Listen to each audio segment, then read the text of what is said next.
Salut à tous, bienvenue sur Buzz TV. Alors, gros clash sur les réseaux entre Nadé qui défend son mari et Marvin. Je vous laisse avec la vidéo.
Donc moi maintenant je suis une photocopie Wish de Blata. Moi maintenant je suis une photocopie. Moi je suis une photocopie Wish de Blata. Ah, réveille-toi s'il te plaît. T'as vu, même toi c'est impossible, tu crois à ton mensonge là. Je sais pas ce qui t'a pris. Ouvre bien les yeux, enlève le caca qu'il y a dans tes yeux, regarde bien ton mari une bonne fois pour toutes et reviens sur tes propos. T'as vu, c'est insultant. Maintenant, pour en revenir au lémurien, je vais te terminer tout de suite parce qu'on dirait que t'as la mémoire sélective, très courte, je sais pas. Peu importe, je vais te la raviver bien comme il faut. Tu te rappelles pas quand ton mari il était à la Terrazza, à GLT, à Jumeirah Lake Towers, que t'étais à ma table, que je te racontais des histoires fantastiques interdites en moins de 18 ans, hein? Commencez même pas, hein. Oh, c'est Ramadan. T'as vu, je suis pas dans ce délire-là d'hypocrisie. C'est Ramadan, pas Ramadan. T'as vu, moi je suis moi-même. T'as vu, jamais été dans ce délire de commencer mes snaps en disant salam alaikum la famille, j'espère que vous allez bien. Jamais été dans le délire de snapper mon tapis de prière pour vous montrer que je prie. Jamais été dans le délire de montrer des mosquées pour montrer que je vais à la mosquée. T'as vu, tout ça, c'est eux, pour attendrir les gens, pour attendrir les cœurs, pour pouvoir vous la mettre plus facilement. Vous voyez, c'est un truc de ouf. C'est comme l'histoire du conte, là, d'Abza, là, que Zarma, elle balance des trucs, mais en fait, c'est eux derrière, que c'est un tel et un tel qui payent pour que, non, sors pas ça sur elle, mais sors ça sur ci. Et on connaît. Et après, le lendemain, salam alaikum la famille, j'espère que vous allez bien. Arrête, s'il te plaît, t'as vu, arrêtez. Maintenant, si t'as pas envie que je commence à demander à des personnes vraies, qui portent le hijab, pas le hijab décapotable, harceler Mimi de Lyon, hein, elle mentira pas, elle mentira pas, c'est pas une menteuse comme toi, hein, Mimi de Lyon, t'as harcelé, hein, pendant des semaines. Il est là, Marvin, il est où Marvin, il est là, Marvin. Oh, tu voulais quoi à ce moment-là? Vas-y, dis-moi, tu voulais quoi à ce moment-là? Vas-y. Je parlais avec ton mari à ce moment-là. Toi, pourquoi tu me cherchais, toi? Pourquoi tu me cherchais le soir? Pourquoi tu venais à la Terrazza, mon QG, un endroit que ni toi ni ton mari ne connaissiez à ce moment-là? Pourtant, ça fait un moment que vous êtes là-bas. C'était un petit coin peinard que j'avais pour moi du jour au lendemain. Vous voyez tous les jours. Preuve à l'appui, hein. Il y a tout le monde qui peut témoigner du jour au lendemain. Vous avez arrivé là-bas tous les soirs, hein. Toi, assis de l'autre côté, ta femme de l'autre côté à ma table. Vas-y, qui ment, là? Et concernant les vocaux que tu as balancés, oui, effectivement que je suis obligé de répondre d'une manière bienveillante quand on m'envoie un message, on me dit qu'on pense à moi et qu'on va faire des doigts pour moi. Puis à quelle heure je vais insulter quelqu'un? pour ça, encore une fois, sous couvert de la religion. Sous couvert de la religion. Mais faut être méchant avec vous. En tout cas, j'ai hâte que tous vos visas ne soient pas renouvelés à Dubaï et que vous rentriez tous en France ici. Vous avez tellement de comptes à régler. Mon Dieu, ça va être marrant. Pour en revenir à la petite anecdote shit Dubaï, je me suis jamais caché de ça. Hein. Je me suis jamais caché que j'avais fui parce qu'on m'a poucave. Je m'en suis jamais caché. J'ai pris le premier vol pour l'Europe. Je suis arrivé à Milan. Et quand je suis arrivé, j'ai tout poucave. Je me suis jamais caché de tout ça. À quelle heure, moi, j'ai besoin de cacher quelque chose? Ouais, je suis un bédaveur. Ouais, je suis un bédaveur. Mais je suis vrai. Moi, je mens pas. Quand je dis un truc, je le dis en face. Je suis pas rempli de salam alaikum, mais derrière, je vais manger avec Pierre-Paul Jacques. Hein? Hein? Bande de putain de porc que vous êtes. C'est mieux de manger du cochon. Ouais, manger du cochon, c'est mieux. En tout cas, c'est hyper marrant parce que moi, quand j'étais à Dubaï avec vous, il y en a pas un qui a ouvert ses fesses. Il y en a pas un qui a bronché. Carrément, ton mari faisait le ménage chez Dylan, frérot. Ah, il faisait le ménage chez nous. Ton mari, il venait pour faire le ménage. Vous voyez?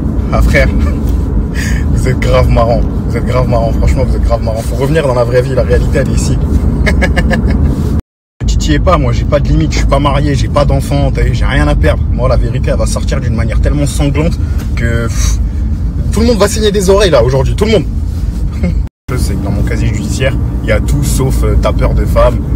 J'ai jamais tapé une femme, jamais pas une seule. Tout ce que vous pouvez dire, vous pouvez aller demander à n'importe quel ex si ça.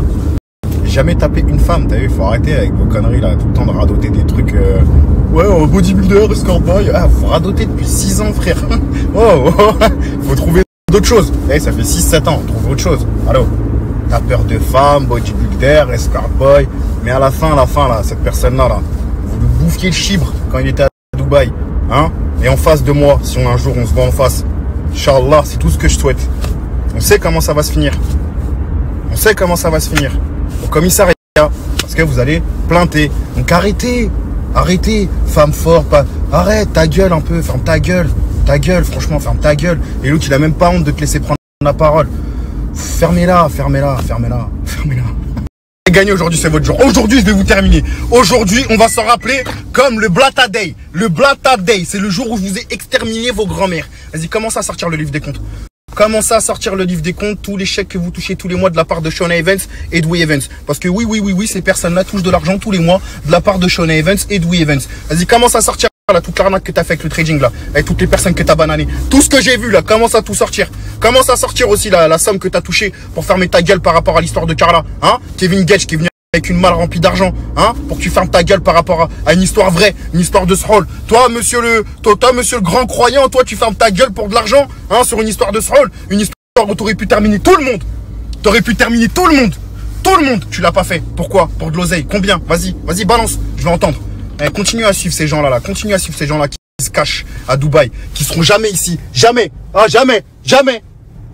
T'as eu ça là? Tu connais pas ça. T'as eu ça? Ça, tu connais pas. Ça, tu connais pas. N'oublie pas que tu manges avec des gens qui souhaitent l'anéantissement de la Palestine. T'as vu, juste à partir de ce moment-là, tu devrais fermer ta gueule à vie. T'as vu, tu devrais couper tes réseaux, la fermer. Ok? Je m'arrête là. C'est là que ça s'arrête. Le genre de personne à se manger des insultes racistes et à gaulerie. Toi, t'es comme l'autre, là, Tanguy, là. Je te vois comme un Tanguy, mais en pire, parce que t'es trop... T'as vu? Toi, c'est sûr à la télé, quand t'es parti en tournage, il y a un producteur, il t'a fait une blague raciste et t'as rigolé. Ah, elle est bonne la banane, Marc. Fils de tapin, ouais. Marcus, c'est quoi ça? Les autres, taisez-vous. C'est quoi ça? Un indice, c'est limité à 70 km/h. Qu'est-ce que c'est? Vu ce que tu fais, tu me mets dans l'embarras de vraies personnes religieuses qui jeûnent pour de vrai, qui sont embarrassées par la situation. Des personnes qui étaient présentes, des personnes que j'ai citées, qui viennent de m'envoyer des messages en me disant « Je sais pas quoi dire. Tellement c'est embarrassant, ils savent pas quoi dire. Tu te rends compte? Tu sais de qui je parle. Ça m'embarrasse, ça me gêne d'avoir sorti leur prénom. J'espère qu'ils vont me pardonner, mais j'étais obligé. Ils sont embarrassés par la situation. Tu comprends? Embarrassés, gênés de la réalité. Avec vos conneries, je devais sortir à Porte de Clichy, je sors à Porte de Saint-Ouen. Ça fait longtemps que t'as pas entendu ça, hein? Porte de Clichy, Porte de Saint-Ouen. Regarde mes snaps un peu. Je te rappelle des souvenirs. Des endroits où tu peux plus mettre les pieds, malheureusement. Où des gentils travailleurs de tous les jours viennent travailler. Et toi, petit influenceur, menteur, ne peut plus venir ici. Pourquoi? Parce que t'es un arnaqueur, mon pote. C'est quoi ça? Ça là. Ça c'est le convoi qui va venir te chercher bientôt. Quand t'arrives à l'aéroport.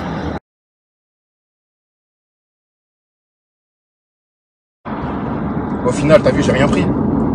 Là, je peux te jurer sur la tête de ma mère que j'ai un audio. D'une personne qui était présente.